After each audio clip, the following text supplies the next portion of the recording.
Selamat pagi, Bapak Ibu Saudara yang dikasihi Tuhan Yesus. Pagi hari ini satu hal yang luar biasa, di mana hari ini atau bulan ini bertepatan dengan bulan Desember di penghujung tahun 2024. Kalau berbicara bulan Desember ya identik dengan Natal, suasana Natal, dan ya satu hal yang luar biasa, Natal di mana Yesus lahir ke dunia ini ya. Saya ingin berbagi apa yang saya dapatkan. Ya, mungkin ini ayat yang sering dibacakan atau sering disampaikan pada saat mungkin itu acara ibadah Natal ataupun perayaan Natal. Kita baca di Yesaya 9 ayat yang kelima. Sebab seorang anak telah lahir untuk kita, seorang putra telah diberikan untuk kita, lambang pemerintahan ada di atas bahunya dan namanya disebut orang penasehat, ajaib, Allah yang perkasa, Bapa yang kekal, Raja damai. Nah, saya ingin membagikan ini karena di sini dikatakan di Yesaya 9 ayat 5, seorang anak telah lahir. Ini kitab Yesaya, ini nubuatan tentang kelahiran Tuhan Yesus Kristus. Nah, yang pingin saya bagikan hari ini adalah tentang nama yang diberikan untuk Tuhan Yesus. Nah, saya ingin membagikan tentang Yesus sebagai Raja Damai. Yesus sebagai Raja Damai. Kenapa Tuhan Yesus disebut sebagai Raja Damai? Raja Damai. Kenapa Yesus harus disebut sebagai Raja Damai di sini? Nah, Raja Damai berarti di sini adalah Raja yang memberikan kedamaian. Nah, tetapi yang ingin saya bagikan di sini adalah Yesus ini memang datang ke dunia ini untuk mendamaikan Allah dengan manusia. Kenapa? Mengapa manusia harus berdamai dengan Allah? Sebab setiap manusia berbuat dosa dan kehilangan kemuliaan Allah. Dosa membuat kita menjadi seteru Allah. Sehingga upah dosa adalah maut. Ya, harusnya karena dosa awal yaitu manusia yang pertama jatuh dalam dosa, sehingga ada hubungan yang harusnya itu dekat manusia dengan Allah. Akhirnya karena dosa itu tadi, Allah dan manusia ada jarak, ada jurang pemisah di situ.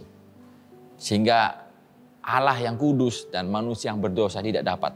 Karena Allah itu adalah kudus. Dan manusia sudah berdosa. Dan dosa tidak dapat menyentuh Allah. Karena manusia tadi sudah berdosa. Dan karena upah dosa adalah maut.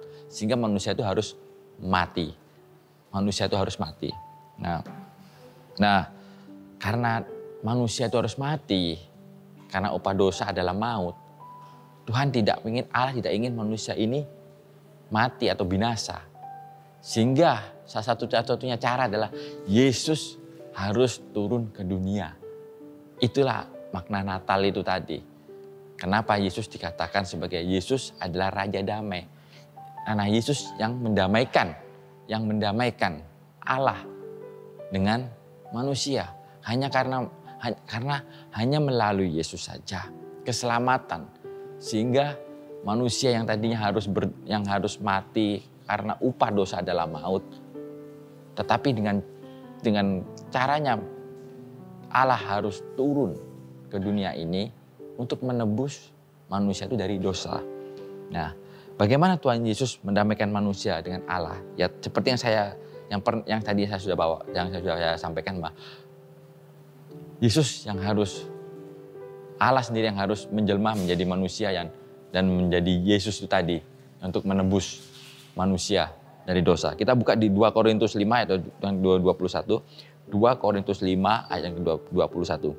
Dia yang tidak mengenal dosa telah dibuatnya menjadi dosa karena kita, supaya dalam Dia kita dibenarkan oleh Allah. Ini seperti yang saya tadi bilang, supaya manusia itu tidak jatuh, tidak dihukum oleh Allah karena dosa itu tadi, karena upah dosa adalah maut.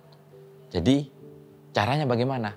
Ya, dengan cara Yesus yang atau Allah sendiri yang tidak mengenal dosa telah dibuatnya menjadi dosa karena dosa kita, supaya dalam Dia kita dibenarkan oleh Allah. Supaya kenapa?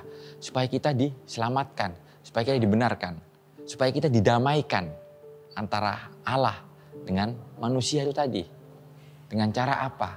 Dengan cara Yesus sendiri yang turun menggantikan hukuman yang harusnya kita terima ditanggung oleh Yesus. Sehingga dengan cara kita percaya kepada Yesus, hukuman dosa itu tadi yang harus diterima oleh manusia dihapuskan. Ya, itulah bukti kasih Yesus yang luar biasa. Karena begitu besar kasih Allah akan dunia ini, Yesus sendiri harus turun ke dunia supaya kita tidak binasa, melainkan memperoleh hidup yang kekal. Itu yang menjadi inti kenapa Yesus sebagai Raja Damai. Nah, kenapa Yesus menjadi Raja Damai? Untuk mendamaikan manusia dengan Allah. Nah, sehingga Yesus yang tidak mengenal dosa dijadikan dosa oleh karena kita. Artinya Yesus mati menggantikan kita seperti yang saya sampaikan tadi. Yang seharusnya kita menerima dosa itu tadi. Nah, Tuhan Yesus sebagai Raja Damai. Sebagai Raja Damai yang mendamaikan Allah dengan kita sebagai manusia yang berdosa ini. Sehingga pagi hari ini Bapak Ibu Saudara, mungkin kita merasa hidup kita ini sebenarnya apa sih maknanya hidup kita ini. Mungkin kita merasa kita memiliki perasaan-perasaan bersalah, kita tidak layak. Kita pandang Tuhan Yesus. Mungkin kita merasa tidak layak di hadapan Allah karena dosa-dosa kita. Kita pandang Tuhan Yesus. Siapa Yesus itu? Yesus adalah Raja Damai. Yesus adalah Raja Damai yang mendamaikan manusia dengan Allah yang seharusnya manusia itu yang tadi dihukum oleh dosa. Dihukum karena dosa-dosa kita. Tapi Tuhan Yesus yang menggantikan hukuman supaya kita tidak binasa.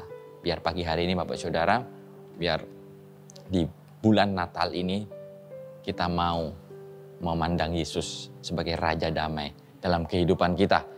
Kalau kita memandang Yesus sebagai Raja Damai kita yakin dan percaya kita juga merasa damai. Itu intinya. Kalau kita merasa damai, yang pasti Yesus yang ada dalam kehidupan kita. Yang pertama kali kita harus percaya Yesus sebagai Tuhan dan Juru Selamat kita. Karena Dia yang mendamaikan kita dengan Allah. Kalau kita ada dalam Yesus, kita akan percaya hidup kita juga akan ada kedamaian. Kita buka di Yesaya 48 ayat 18.